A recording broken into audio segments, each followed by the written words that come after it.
শাসনের পতন ঘটেছে, এদেশের 18 কোটি মানুষের বিজয় হয়েছে এবং আওয়ামী সরকার সহ তাদের যে দোষর ছিল তারা পরাজিত হয়েছে, তারা পরাজিত শক্তি। সংগ্রাম ভার আমার শুধু তাই নয়, আজকে আমরা নতুন একটি বাংলাদেশ পেয়েছি, নতুন স্বাধীনতা অর্জন আমরা করেছি, নতুন বাংলাদেশকে আমরা গড়তে চাই এবং আমরা সামনের দিকে নতুন বাংলাদেশকে, বাংলাদেশের 18 কোটি মানুষের স্বাধীনতার স্বাদ আমরা প্রত্যেকটি ঘরে ঘরে আমরা পৌঁছে দিতে চাই।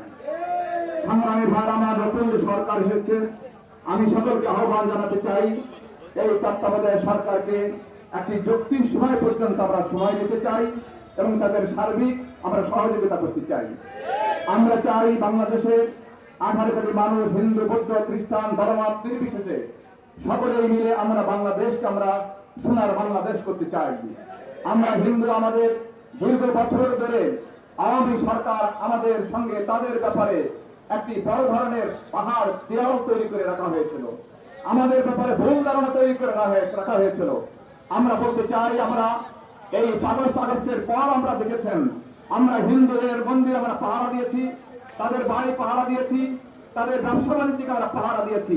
সুতরাং এটা প্রমাণিত করেছে যে আমরা তাদের শত্রু নই, বরঞ্চ আমরা অতীতে লক্ষ্য করেছি ওই আওয়ামী সরকার বা আওয়ামী লীগ যারা করে হিন্দুদেরকে বাংলাদেশে 53 বছর ধরে তারা শোষণ এবং শাসন করেছে, তাদের জমিজমা ফাঁকি দিয়ে লিখে দিয়েছে, তাদের ব্যবসা বাণিজ্য ধ্বংস করেছে, তাদেরকে এই বাংলাদেশ থেকে ভারতে পাঠিয়ে দিয়েছে।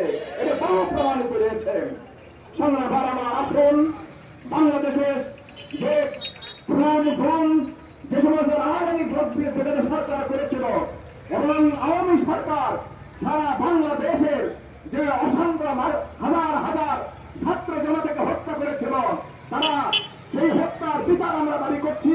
শেখ হাসিনা যদিও ভারতে গিয়েছে, শেখ হাসিনা সহ যারা হত্যার সঙ্গে জড়িত তাদেরকে এই দেশে এনে আমরা আন্তর্জাতিক ভাবে আমরা বাংলাদেশের যে ট্রাইব্যুনাল রয়েছে তারই মাধ্যমে তাদের ফাঁসি কার্যকর করার চেষ্টা করবো ইনশাআল্লাহ। কাউকে ছাড় দেওয়া হবে না, কাউকে ছাড় দেওয়া হবে না। এখন বাংলাদেশকে আমরা একটি সুখ, শান্তি, সমৃদ্ধশালী, একটি ইনসাফপূর্ণ ইসলামী সমাজ ব্যবস্থার মাধ্যমে আমরা দেশের মানুষের মুখে হাসি ফুটাতে চাই। তাই আমাদের যে স্লোগান, আল্লাহর আইন চাই, সৎ লোকের শাসন চাই, আর সেই সৎ লোকের শাসন সৎ লোক জামায়াত ইসলামী এবং ইসলামী ছাত্র শিবির উপহার দিতে পারে।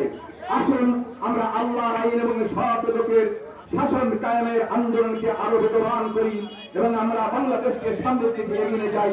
এই আহ্বান জানাতে আমরা শেষ করছি। আসসালামু আলাইকুম ওয়া রাহমাতুল্লাহ।